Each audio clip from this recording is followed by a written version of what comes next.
Hello, welcome to my June favorites video. This month I decided to break my favorites down into categories. So there's movies and TV, musicals and related stuff, YouTubers, skincare and makeup, and then finally people's places and things that don't fit into the other categories. First, movies and TV. I have one of each.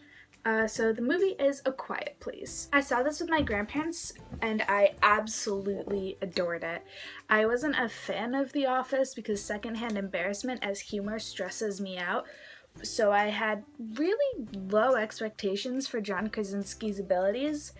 Although I had changed my mind a bit while watching press for the movie, although at the time I wasn't planning on seeing the movie. Because I don't like horror movies.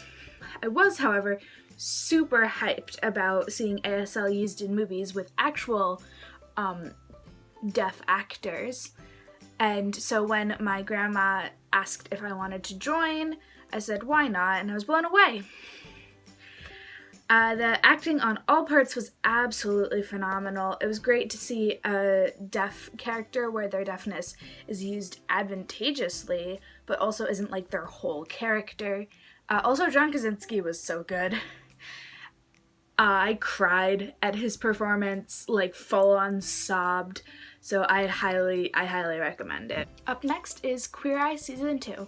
I watched the original Queer Eye a bit when I was little, and the revival in general just made me so happy. The second season was better than the first to me, to be honest. I adore all of the members of the Fab Five. As a friend of mine said, they each exude different but equally amazing energy.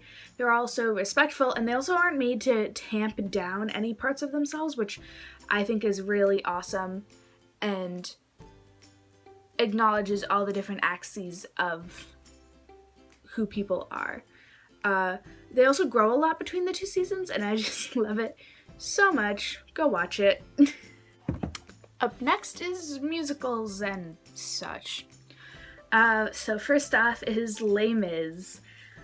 The beginning of this month was the 186th anniversary of the June Rebellion, which is the rebellion featured in Les Mis. On June 1st, General Lamarck died, with his funeral being on the 5th. And the revolutionaries featured in Les Mis rebelled from then until the evening of June 6th. And the 5th is generally referred to in the Les Mis fandom as Barricade Day. Every year I celebrate it, for lack of a better term.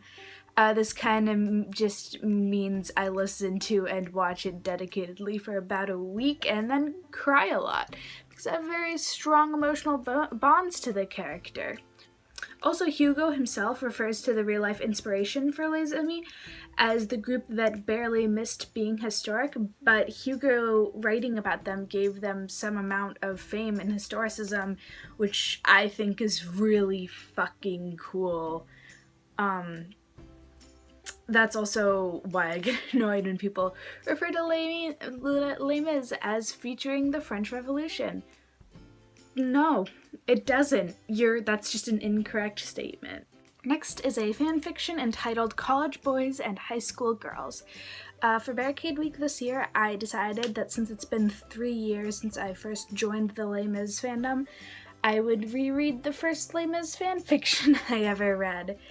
I forgot that it was 60 pages long, plus I wanted to read the other works in this series, so I spent a solid week reading it. It's so well written, although it is very old now. Yeah, it came out between 2013 and 2014, so it is 4.5 to 5.5 years old, and has good chunks of cis-normativity and transmisogyny, and isn't all that diverse. It also doesn't have trigger warnings despite dealing with some heavy topics such as abuse and assault and a bunch of stuff. Regardless though, it's so amazing and I adore it, and if you're into Les Mis, I fully recommend it if you can deal with a lot of upsetting material. Also, if you're like super interested and you want like content warnings, I'm more than willing to figure them out for you. So next is my largest section, which is YouTubers. First, ContraPoints. ContraPoints is a leftist trans girl whose videos are hard to describe. They're all really radical and political and artistic and kind of surreal. She uses a lot of mood lighting, which I love. She also has different characters such as an anarcho-communist cat girl and a Blair White type trans help YouTuber. I'm not actually sure if she plays herself in any of the videos, but I do like all of them. Next, H-Bomber Guy. H-Bombed is this combination of video game and other media reviews, and then also responses to far-right YouTubers. I found his videos a while ago. The first one I watched was Sherlock Sucks and Here's Why, or something to that extent. But I just recently became a patron for his channel after binge watching all of his videos. His stuff is derivative. Honestly, like a lot of it, especially the political videos, are just fucking weird. It's wonderful. He's just a weird boy. I love him though. Sean is another leftist YouTuber. He does some response videos and also videos talking about general leftist topics, as well as debunking far-right bullshit, especially when it comes to statistics and stuff. He also just has a really nice voice. Jenny Nicholson. Jenny's channel is kind of a mishmash thing. She does stuff on Star Wars, which I liked even though I've never seen a single Star Wars movie. She also has some stuff about the Disney theme parks, movie reviews, and also dramatic readings of shitty fanfiction, which is the best. Top 5 Mysteries. So Top 5 Mysteries is just a channel of creepy stories, true crime and creepy Reddit posts mostly. I only listen to the ones where there aren't videos or audio from real life because they make me super anxious. But other than that, I do really like their stuff. I have a tendency to just leave it playing in the background while I'm working. Ryan Hollinger. I don't know. Ryan's channel is a movie/TV/video game analysis, reviews, and theories. I particularly liked his one based on the Goosebumps episode, The Mask. I just recently started watching his videos, so I don't have that much to say about him right now. Jessica Tull. Jessica is a mom-tuber who posts some really good Clean With Me videos that have just the right balance between voiceover and just music playing, and I like to play her stuff also while I'm working if I don't want to listen to scary stuff. Next section is skincare and makeup. So first is the Jessie's Girl Rainbow Palette, which is apparently called Masquerade 2.0. I got this for like $4 at Five Below because I was in need of a palette with all of the colors for Pride Month. Despite its low price, it has really good pigmentation and blendability, and it's actually what I did the look I'm wearing right now with, combined with e.l.f. eyeshadow primer, so for like $5 you get this really pigmented look. NYX That's the Point eyeliner.